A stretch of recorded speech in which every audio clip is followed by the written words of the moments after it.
হবিগঞ্জে এনসিপির নেতাদের বিরুদ্ধে চাঁদাবাজির অভিযোগকে রাজনৈতিক উদ্দেশ্যপ্রণোদিত বলে দাবি কেন্দ্রীয় নেতাদের। দুপুরে সিলেট সার্কিট হাউস থেকে কোম্পানিগঞ্জের উদ্দেশ্যে যাত্রা শুরুর আগে এ মন্তব্য করেন তারা।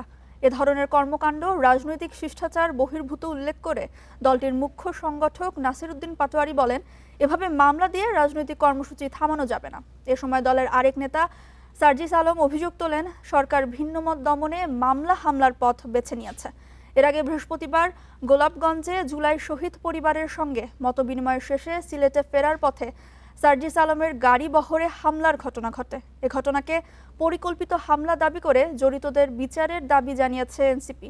আজ কোম্পানিগঞ্জ, জৈন্তাপুর ও গোয়াইনঘাট উপজেলায় পদযাত্রা ও সমাবেশ করার কথা রয়েছে দলটির।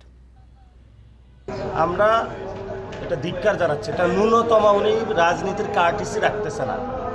না, রাজনীতি ছেড়ে গ্যাংবাজি করা উচিত। আমাদেরকে বাধা দেওয়ার, প্রতিরোধ করার, গলা টিপে ধরার চেষ্টা করছে।